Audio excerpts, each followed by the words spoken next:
because we have Dr. Aliaa Rafea, who is, of course, the chairperson of the Human Foundation, and she will tie up all the strings together, everything that we've said in this conference. She will make sense of it, and she will show us how to make a better world and how to change things for the better.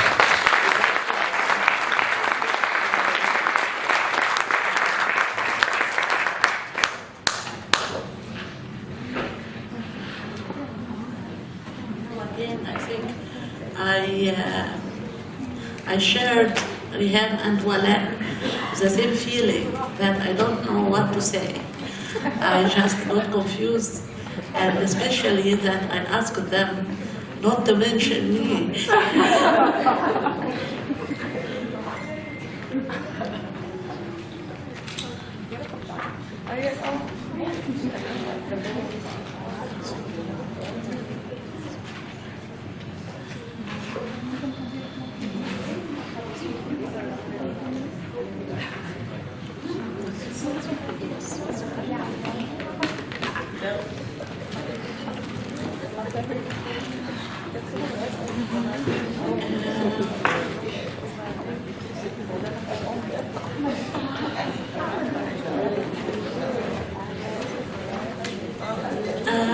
They embraced me with love, and they created me by being around, and they are God bless to me. So they think that I didn't do anything to them. They did everything to me.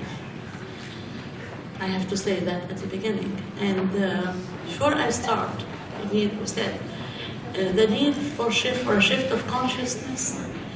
But I'd like to talk personally about my father and my mother. How my mother, this is not was prepared in my presentation, but it came to my mind while I was thinking, because the shift which came to my father, it came when he was connected to my mother by marriage. And then he wrote that in his autobiography. He said, the second day after the marriage, I became another person. So, I have read that, I have listened to him saying that, but I didn't understand why this shift came to him. Because I think this connection bring him to his feminine side. And we were brought in a house full of love and light. So I don't know who is my mother and who is my father. I mean by that, I know my father, but he was always mothering us, and in his own way. And my mother was also full of love in another way. So I was brought up in this environment which I am blessed to have, and I think which made me who I am today.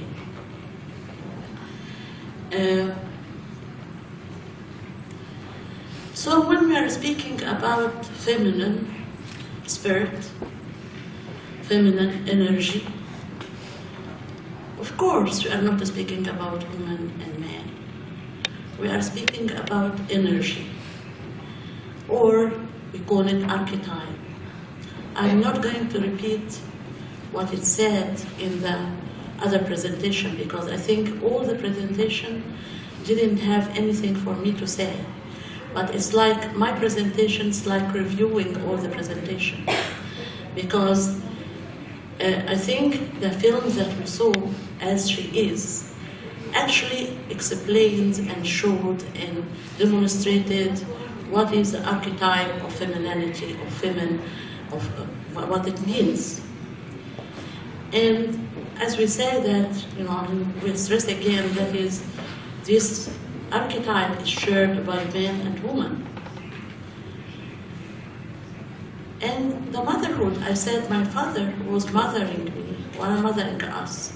So that kind of mothering is something that is divine, and that exists in our human psyche at the same time. And it is related to that giving without expecting any return back.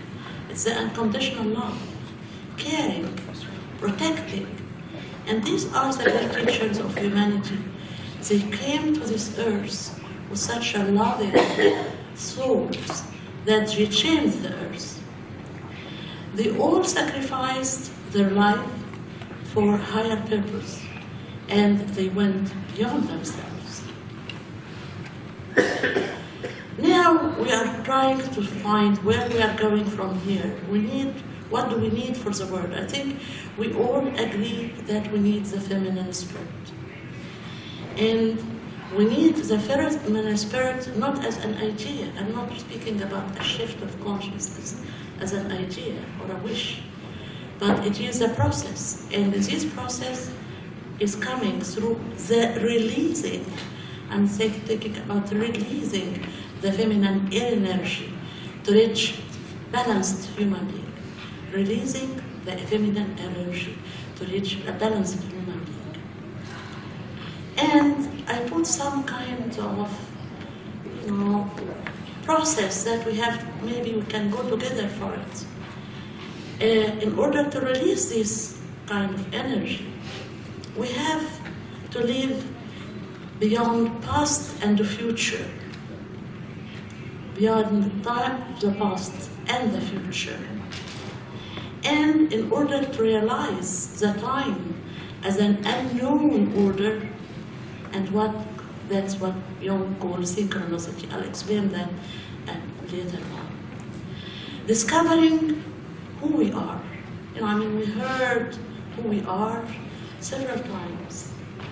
And this is who we are when we come to the real divinity, the archetype self, which is beyond our individuality.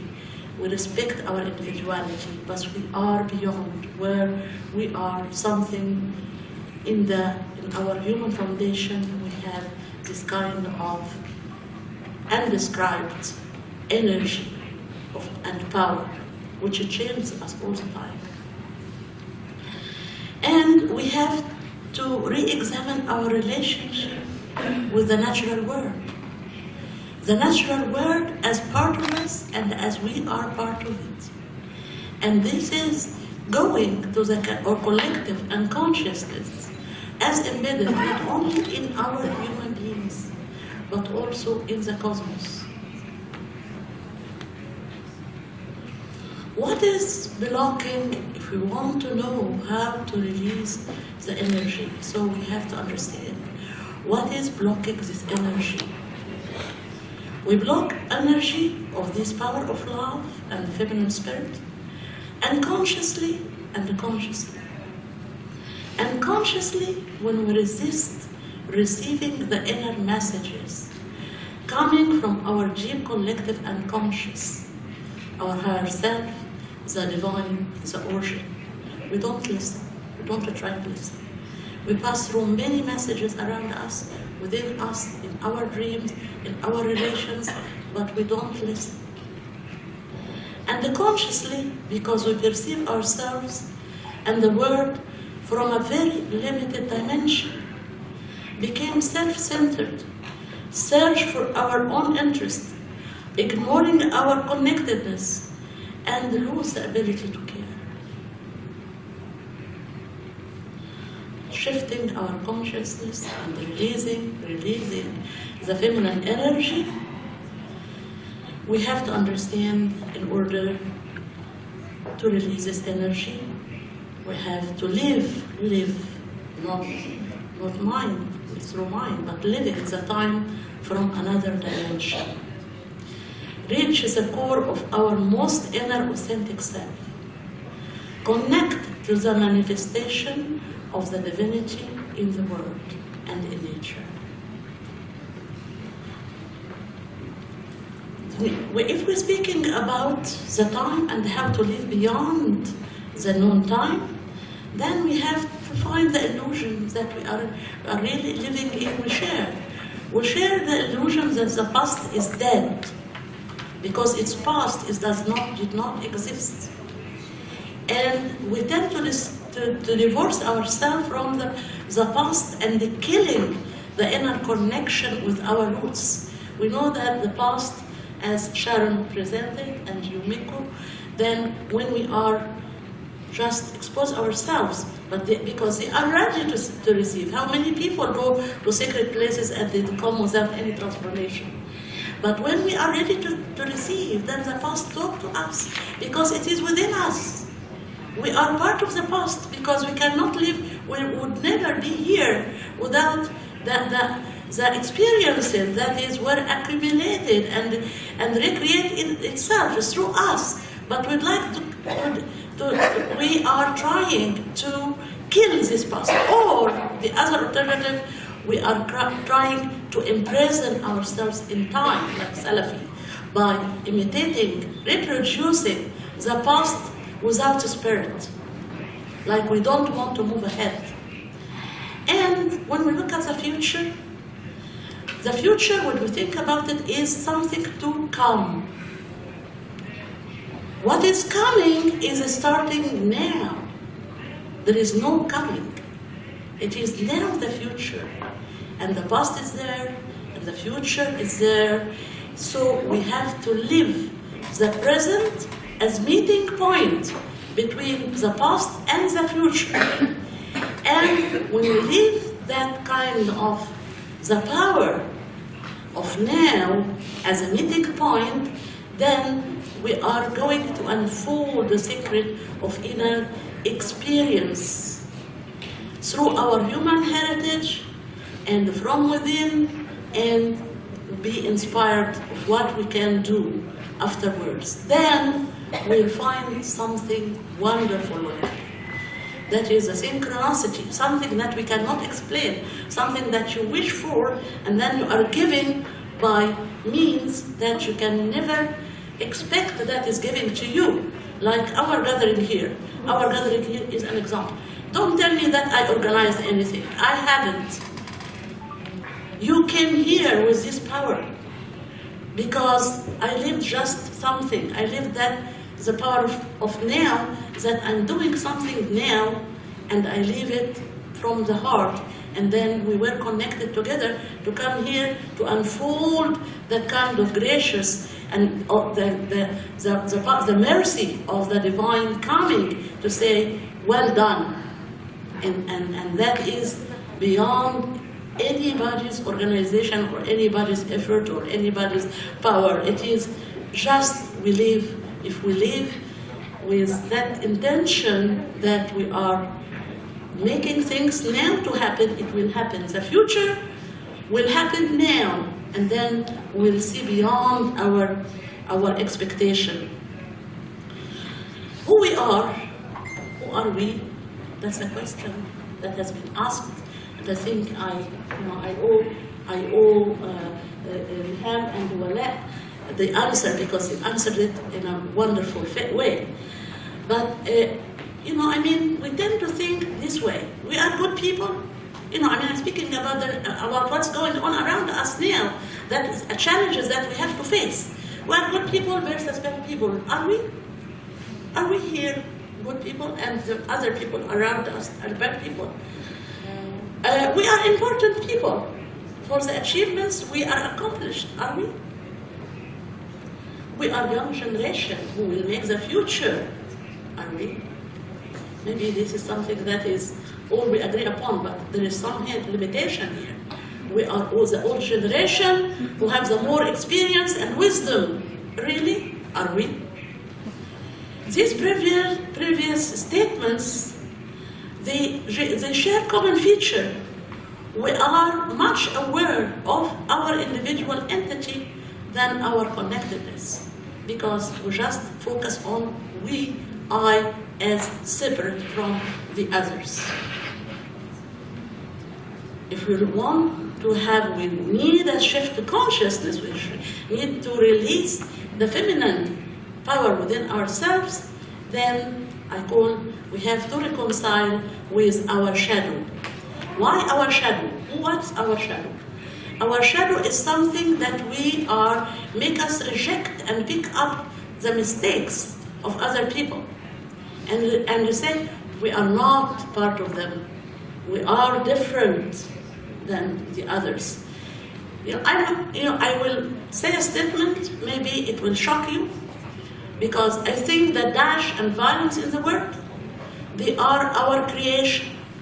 They are the creation of the consciousness of the people living there. Because we have hatred inside ourselves that we deny that we have this hatred. And we put this hatred on them. They are bad. But we have some part in ourselves that needs to be purified collectively. So this kind of violence and hatred is going to collapse. So we have to fight hatred by love, but starting from loving ourselves, reconciling with our shadow, and at the same time not hate even the people who are doing something bad, because they are victims. They are victims. They are not wicked. They are victims, but their actions are wicked because they lost their way. We have to defend ourselves. We have to stand and resist what they are doing with firm and with all the means, but at the same time, that is for them and for us, because we don't like them to make more cruelty and more, we don't like them to practice more violence. It kills them before it kills us. When we reconcile with our shadow, we'll need now give power of the destruction as a reason to exist.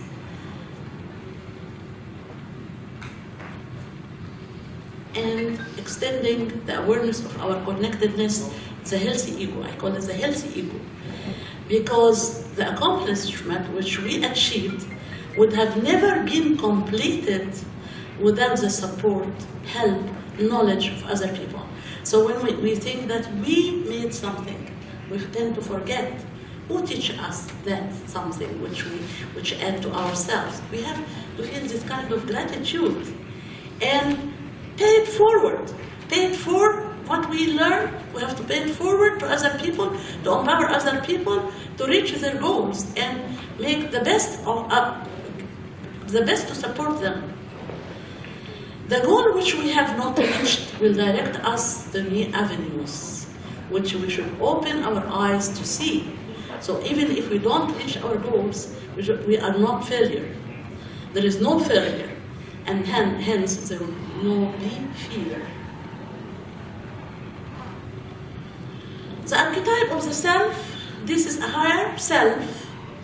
I call it connection to the messenger of God, to the Christ consciousness, to the Guru, to the anything, name it.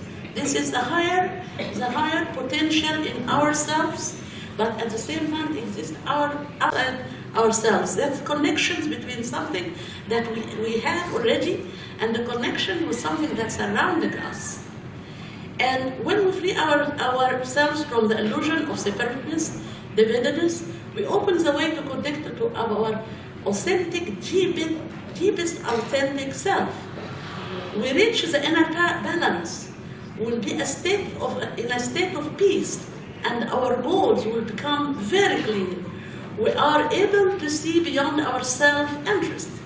The line between sacred and profane disappears. Whatever we do, when Mushira this morning she was talking about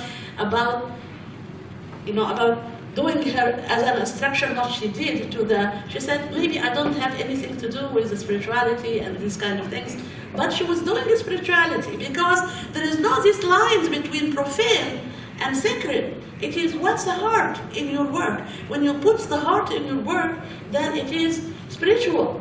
So spirituality is not words, it's love in action. It's something that you devote yourself truly to it. And then when you do that, then I will say, from a spiritual perspective, you become a channel to the divine. You will be a messenger of God. You will be a guru for other people. You will be Christ. And you let all these forces which is existed behind you and above you and surrounding you to work through you.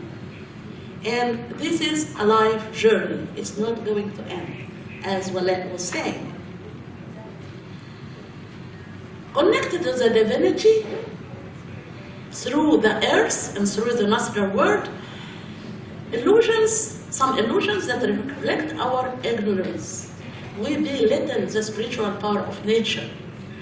We objectify and reify the nature.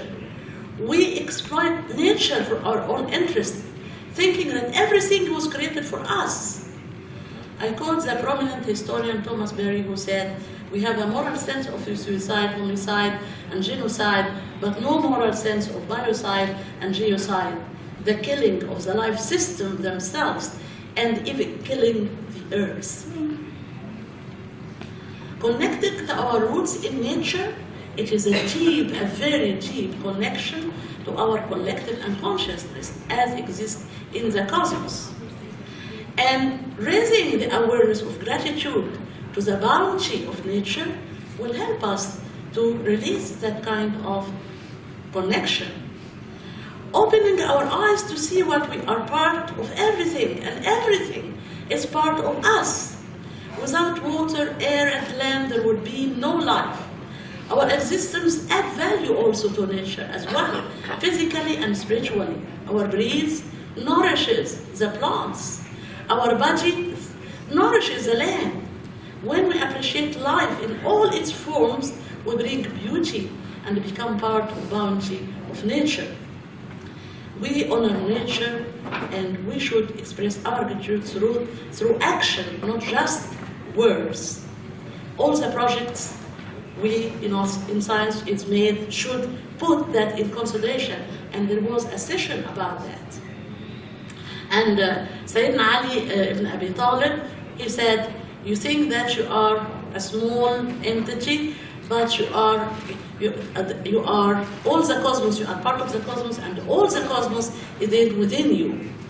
وتحسب أنك جرم صغير وفيك انطوى العالم الأكبر." This, if we release that feminine energy, then a shift of consciousness will lead us to a new era, and allow us to the balance. And when I'm thinking about the feminine energy, the feminine spirit, actually it's not to compare with the masculine energy, but I'm saying that blocking this energy for man and woman, then when they block this energy, they create heavy shadow of anger and frustration. So it is really releasing this energy is something that is going to bring balance to both man and woman. And releasing the energy on the collective consciousness that all of us, when we grow in number in trying to be a power, then we are going to make something that will just infuse, or just go like a magic. So it's not connections on a physical communication only, but it's also connections on unknown communication. And this is, that is something that is happening. That is happening, and there are many, many, many signs to show us that it's happening. And our gathering here also affirm this kind of awareness, because we are here, we don't meet each other personally before, but we feel like we are part of each other. There is nothing new for what I'm saying. I'm not saying anything new. And at the same time, I'm listening as if I'm listening to my heart through your tongues. So this kind of connection is really beyond any physical, and it will change the world. In this new era, future of the new era, we will have completely different scientific achievements and bases. The science will change. The science of the 19th century, the premises of that science will change. Like when Einstein bring the relativity theory, the Newton theory became an old-fashioned theory. When we discovered that the Earth is a ball, like a ball, then Euclidean mathematics changed completely. So we are going to replace, we are going to come with completely new science that I can see part of it coming now.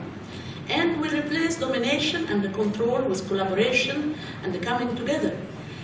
will face natural resource depletion, climate change, and other natural crises with new value system. It's part of how we can heal ourselves.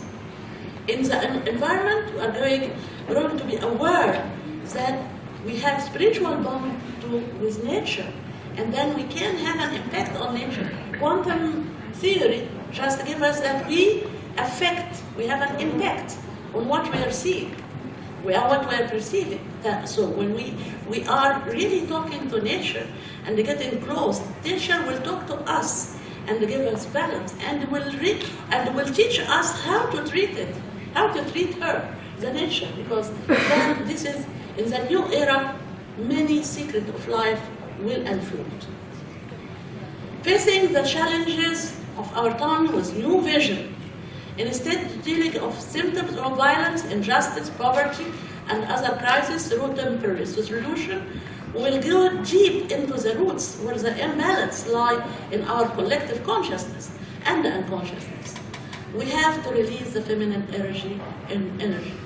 As a Muslim, I am aware that Prophet Muhammad was sent as a mercy of the whole world.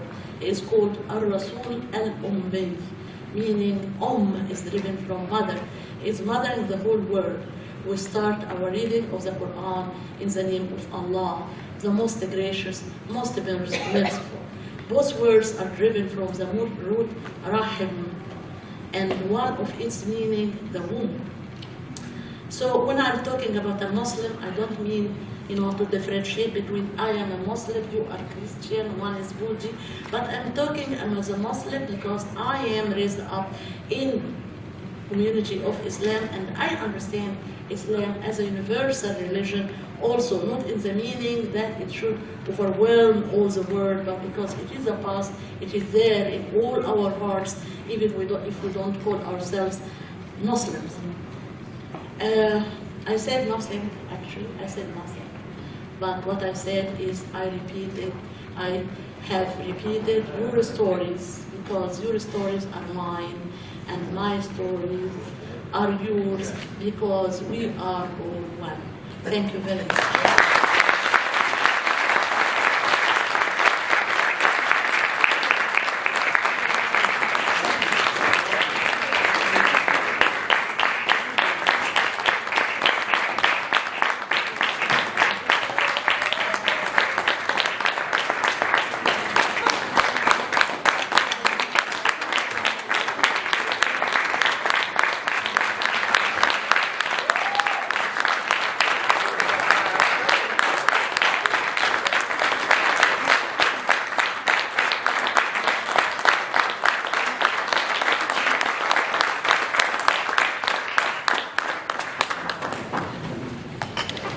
Any questions?